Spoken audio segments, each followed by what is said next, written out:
Hey guys, this is IX with RolloutReviews doing another Let's Build. This time it is the Crash B-Daman Synchro Weapon System Tri-Set, featuring Justice Ifrit, which is quite honestly one of my holy grail B-Daman. Not in just the way it looks, the way it performs, but the way it sounds. Justice Ifrit. It's got such a great ring to it. Anything with justice in the title immediately gets 10 points in my book. This, of course, has the B-Daman itself, a couple of these special modular pins, and, of course, a hybrid cannon as well, which is interesting because Justice Ifrit is never seen using a hybrid cannon in the anime. From the moment it debuts, it's only seen with the Mega Grenade, the upgrade of the grenade shot. So this is an interesting inclusion. Of course, in the anime, you also never see something like this, where it fuses two B-Daman together with the hybrid cannon here. Lot of missed opportunities. Crash B-Daman, I've said before, just does not do a great job at showcasing its own toy line. Over the course of these Crash B-Daman Let's Builds, I've talked about my opinions on the show, and to sort of put a bookend on that, as far as, like I said, showcasing its toy line, it is completely awful. That said, sometimes it can be genuinely pretty entertaining, and some of its characters can be genuinely pretty engaging. That also said, it is home to some of the worst episodes of anime I have ever seen. I don't mean Beat-em-on, I mean anime. There are some stinkers in there, unfortunately. I can't say overall I like Crash Beat-em-on as a show, as well as, you know, Crossfight or Battle Beat-em-on, but I absolutely love the toy line, and that's why we are here. So, let's take a look at the back really quick here. Like I said, you get Justice Ifrit, you get the pins, and you get the hybrid cannon, which is a combination of the tactical shot and the beat launcher, using the barrel from the tactical shot and the magazine from the beat launcher. Both of those synchro weapons use kind of the same core, but of course this is its own specially colored remix here. And I believe you only get 3 marbles, which is kind of interesting. That's not nearly enough to fill up the Beat-em-on and the hybrid cannon, but oh well. Anyway, let's finally get to opening this thing. Really excited. I've been waiting for this for a long time. I just love the way this guy looks, and unfortunately, since I don't apply stickers, I don't think it's gonna look quite as good as it does on the box, you know, with the flame details. There isn't really any molded details in the helmet like there is on Magnum Ifrit, yeah, I don't know. I'm still excited. I think most of the black on the handle here is also stickers, which is such a shame as well. Anyway, without further ado, here we go. And hey, there's actually a bag containing most of these sprues here, unlike we've seen with some of the past Crash Beat-em-on Let's Builds. There is a lot going on in this box, including a couple of sprues that aren't in bags. This thing is just packed full of stuff. Okay, so let's get the box out of the way. First, I'm actually gonna. This is a lot of clutter here. Anyway, let's take a look at the little pins here first, because there's nothing to build as far as these go.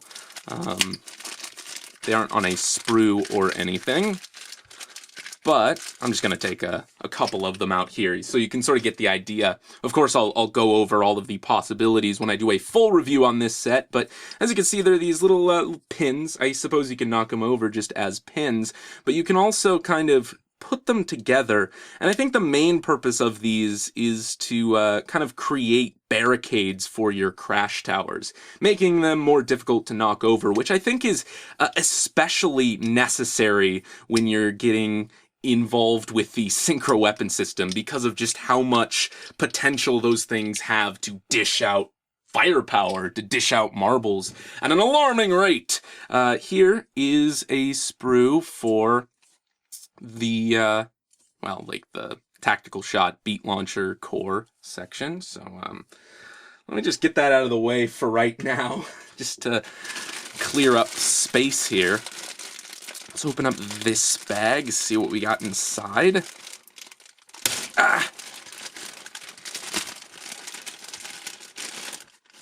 So we have a drive strip there. Looks pretty standard. Put this bag out of the way. There you have some parts for the barrel here. This is for the grip. This is a pretty standard sprue for the synchro weapon system. You also got blue in the color scheme here. These are the hold parts and the trigger section for the synchro weapon, actually. And here are the hold parts for Justice Ifrit itself. This is a very, very cool thing. I believe this is called the Astral Drive Core, which is another astoundingly awesome name. It has like 4 little hold part sections on either side, plus a drive strip, which is very, very cool. And here, of course, is the grip, which, like I said, is all red. The black section for the padding, I guess, on the grip is all stickers, which is, again, a big shame. Let's get these out of the way here. Move on to the last 2 bags.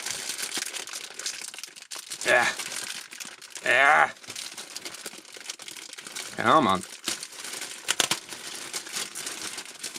Oh, it's just taped together. Okay, it's not like sealed. Oh well.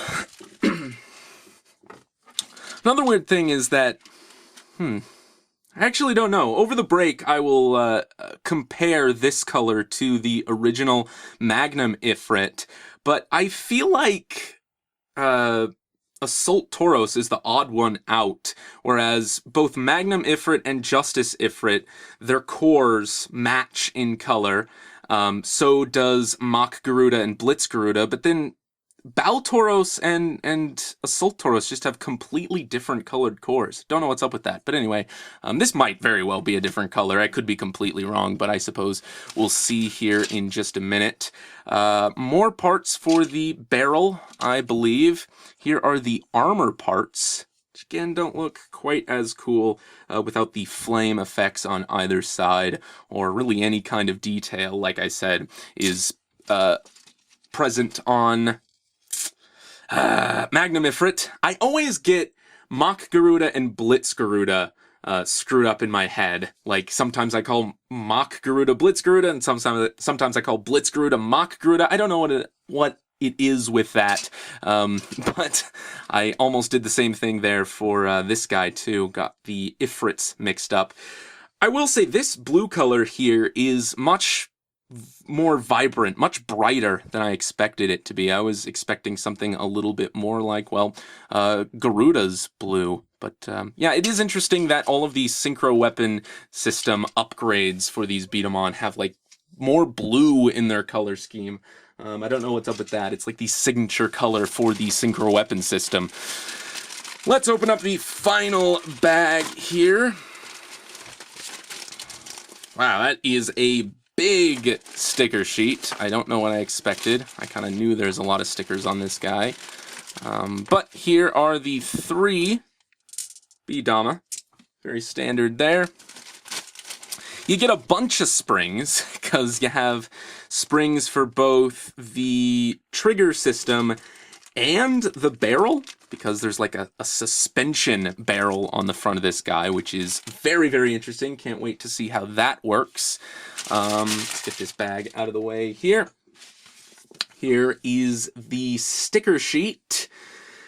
Yeah, that's daunting. And then here, of course, you have the instructions, which are also fairly big because it combines the instructions of both the tactical shot, the beat launcher, and Justice Ifrit, as well as sort of a guide on how to use these pins or barricades. So this, I think, is going to be a lot of fun. I hope I didn't hype this beat-em-on up too much and I end up disappointed like I was with Assault Tauros, but I suppose there's I suppose there's only one way, in fact, to find out. So, like always, I'm going to do a quick cut, and I'll be back once I have some of these parts cut off the sprues. Of course, it turns out that this red color is a whole lot different than Magnum Ifrit. It's a lot lighter and much more metallic, just like Assault Tauros, which does make Mach Garuda the odd one out. And honestly, that's a little bit more annoying to me. Like, why aren't all three of the upgrades a more metallic color? Why is the core of Blitz Garuda the exact same color as the core of Mach Garuda? I don't know. Anyway, we're going to start things off by building the hybrid cannon because it's a little bit more familiar. I've already done a Let's Build on the Beat Launcher. However, that was in the old setup, and this time it's going to be a whole lot clearer to see. Anyway, kicking things off, I think we need this piece first. And then we take the hold parts. Those go in there, like that. If I can line things up, there we go. Then we take the trigger assembly, and does this go one way or another? I think it just goes like that. Okay, from here it's as simple as attaching this section. No springs, nothing like that. Just a simple hold parts and push mechanism here. Okay, now we take these sections, plug those on the side, like that, and then I think there's a piece that goes on the back here. Yeah, although it has us put that on later. I'm just going to do it now. So the text, it's on here. I like having that upright, so put that on like that. And there is basically the core of the Beat Launcher / tactical shot. You can put this on front if you just want it to be the Beat Launcher, but actually I think this is going to be forgoed for the barrel section here. So I'm actually going to set that off to the side. Next, take these, snap them together.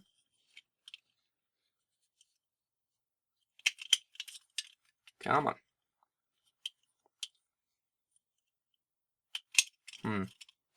Gotta line everything up here. These pegs are being a little more difficult than expected to plug in. I hope I don't need to pull that apart, because, that could be dangerous. But anyway, then this front part here goes on like that. Yeah, this portion particularly is a little new to me, because I have not built a tactical shot before. And then this, does this actually go one way or another? Or is it symmetrical from top to bottom? I actually think it isn't. So which goes where? Maybe I should attach it here to find out? This part here is a little taller than this part there. So I think this actually goes on the bottom.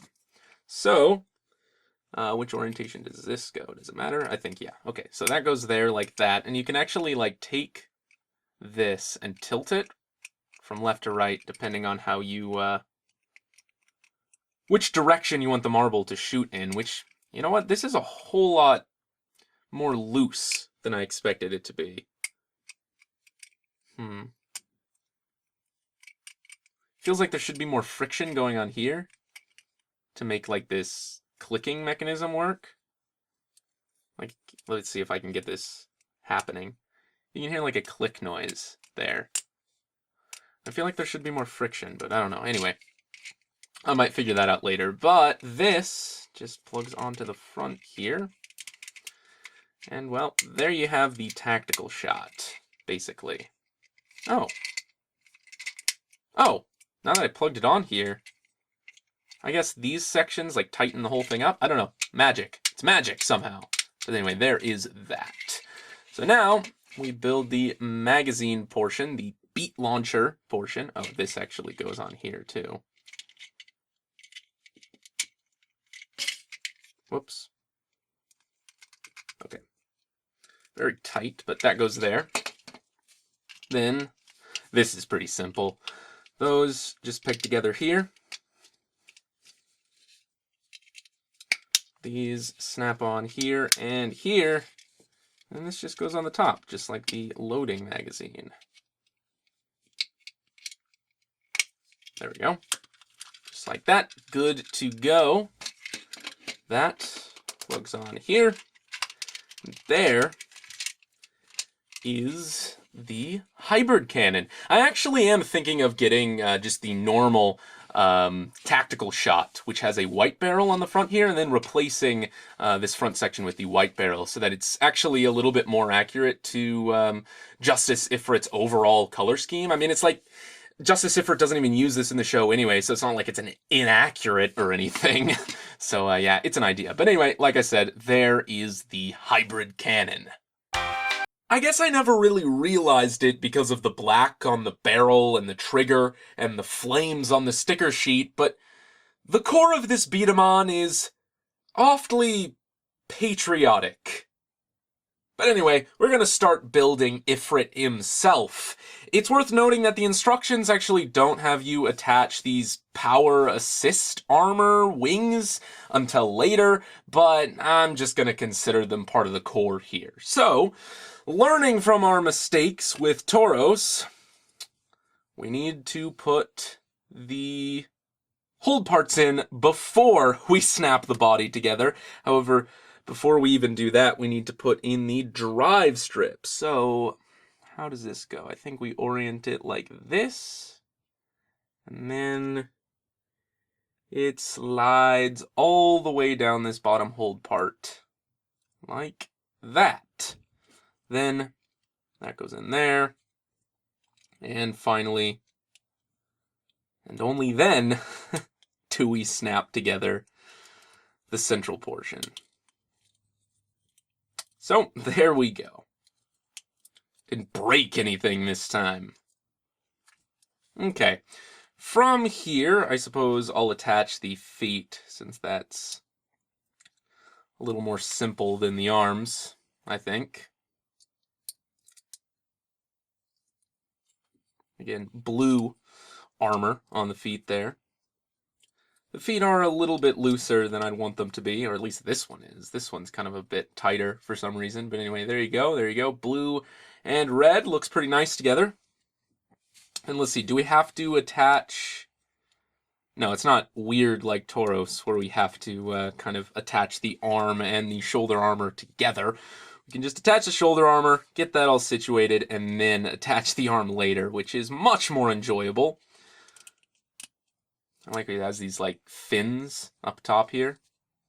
There's fins everywhere. He has, like, a horn on his headpiece. He has fins on his little power armor there. Very, very cool. It's a shame that he's lacking silver this time around, but white is an okay substitute. Then, of course, we attach the headpiece. Actually, I might have needed to attach the headpiece before the shoulders, just because of how... Yikes, that's pretty tight.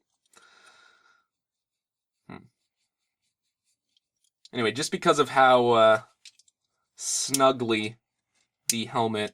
oh well, I don't have to take them off completely. Just how snugly the helmet is between the head and the shoulders there. But anyway, let's get this back on tightly like that. There you go, there's the body. It's also worth noting that there is like a little smudge of red on the white helmet piece here. I don't know, maybe it's just because of the way it was sitting in the package, like it rubbed up against one of the red sprues, or like some of the dye from the plastic leaked over time. I don't know, it's been 10 years. And then these go on the arms here. And it's kind of cool, like, they squeeze against these shoulder pieces here, which in turn kind of strain the hold parts here, adding more power, which is very, very cool. Of course, you do need to pull these off if you want to add any synchro weapons or, well, just normal crash weapons, for that matter. But they do look very, very cool. Like I said, there's fins all over this guy. He kind of looks like a weird fire jet or something. I really, really like that. Of course, you also have the Astral Drive core there, which is super awesome, too. So, mistakes were made. I think that speaks for itself. In my defense, however, the bottom section of these barrel pieces here, it's a little bit tricky to trim the flash off, just because it's like a rounded surface. Either way, this is like the 6th Let's Build I've done this week, and in the previous 5, I didn't come close to cutting myself at all, so maybe I was tempting fate, or maybe I got reckless. Either way, we are building the suspension barrel here, so let's jump right in. Starting with this piece here, and this piece, and one of these. So I kind of take this and slide the spring through, like that, if it'll focus. Hello? Oh well, it'll focus eventually. And then that slides through here, like that. And then, let's see, I take this, one of these little doodads, and that slides through this section. My fingers are kind of in the way, but it's difficult to capture all this on camera. But anyway, this kind of slides through the bottom here. And then, I guess, it clips in here, like that. And there you have kind of the suspension section. I guess this makes like contact with the hold parts or something. And then when you fire the B-Daman, it like pushes this forward. It causes the spring to collapse. It's kind of a weak suspension, but a suspension nevertheless. So, set that off to the side, and we're going to do the second one now. Pretty much the same thing. So this slides through here, like so. And then, there's a hair on that. Whoops. And then this goes through here, just like that, and whoops. Okay, this spring is not cooperating with me. Oh no, and now, okay, there we go. All right, that should be good. All right, so just a test, yep, seems to be working. And now we take these and, of course, sandwich them together here.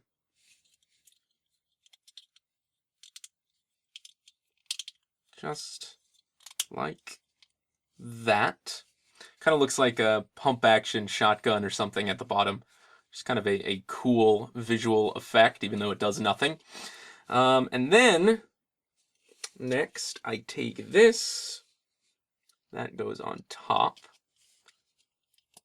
So that slides on like this, very, very tightly. Okay. And then this bottom section here slides on like this, I think. So there you go. The front kind of looks like a bird a little bit, which is also very cool. Maybe it's an eagle? Maybe the patriotism, the US patriotism goes even further, which is strange because this is a Japanese toy. But maybe it's just a coincidence. And then little handles attached there. And there you have the suspension barrel. Finally, onward to the trigger grip, and this is where we are not going to screw up like we did with Assault Toros. Let's begin, shall we? So I'm actually going to start with the bottom section here. The actual, modular grip section. So these go together like this. And, Takara, buddy, pal, compadres rather, why? Why did you do this? You see, this is the section that the stickers attach to. This piece is completely covered with black stickers, and it's separate from the rest of the grip, Why didn't you just mold this in black? What is the point? Is my suffering worth it? It better be. But anyway, you attach that on there.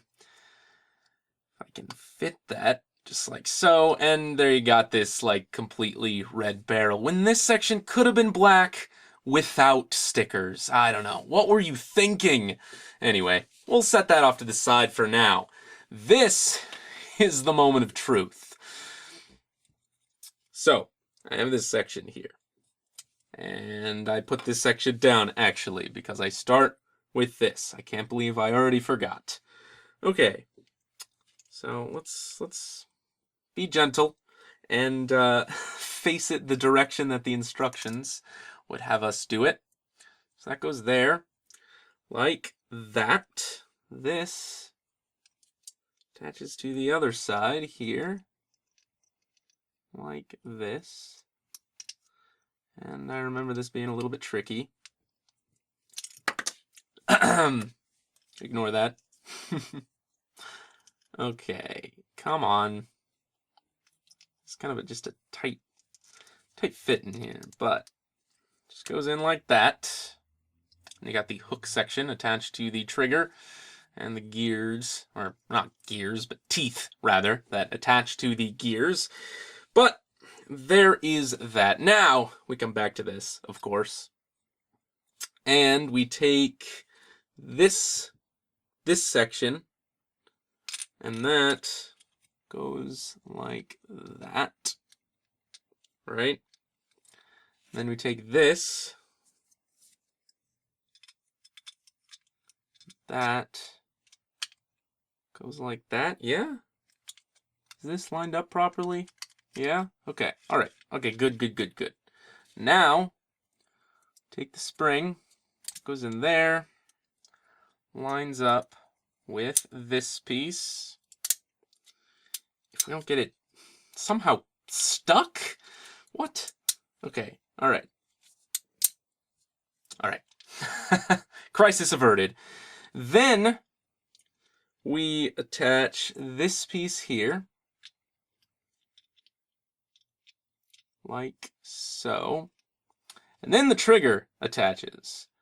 Now, one thing that I was not cautious of before is there's these little tabs here, and they will keep the trigger in one place, right? They'll keep it from pulling out here, as long as you have the trigger slid all the way down on this peg here.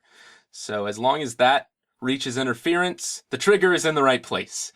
However, from this point on, I am actually going to do a quick cut, attach this piece over top to ensure that I do not screw up, and I'll be back momentarily.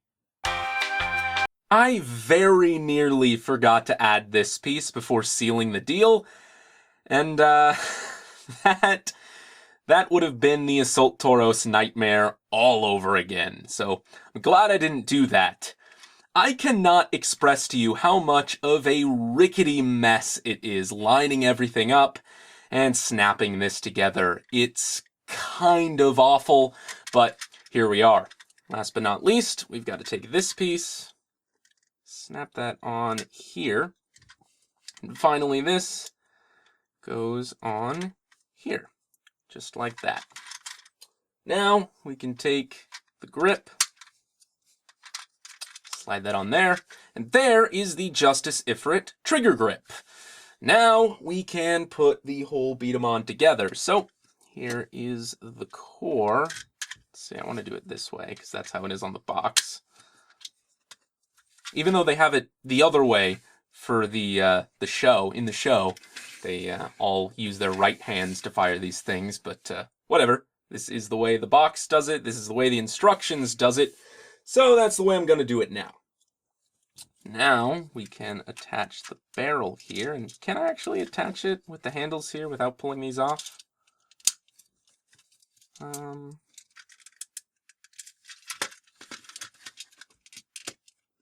Yeah, I guess so. There you go. And that would appear to be Justice Ifrit. Very, very cool. Once again, probably coincidence, but an awfully patriotic B-Daman here. Sans the black. Very, very cool. Even without the stickers, I think this is just an awesome looking B-Daman. Although the flame stickers and the added yellow and orange definitely help. But yeah, there you go. And then last but not least, let's add the hybrid cannon. So that goes on just like that. I can line things up properly. It's always kind of tricky to get this all the way attached so that this lines up with this here. But once you got it, there you go. That is the Crash B-Daman Synchro Weapon Tri-Set. Of course, between the last segment and this final one, I took a couple of test shots so that I could give some first impressions before I go. And I was pretty excited about Assault Tauros, because Baltauros is just a really good beat-em-on. In the end, I was met with disappointment. Now, I was even more excited about Justice Ifrit, and I was a little worried, because it couldn't possibly live up to the hype. But, let's just say I am satisfied. This is a beat-em-on worth getting excited over. The pins are really fun too, and the weapon barrel from the tactical shot is also very cool as well, so right now, I'd say this is a great set. But until the full review, that is about it, guys, and this is IX Roll at IX, signing off.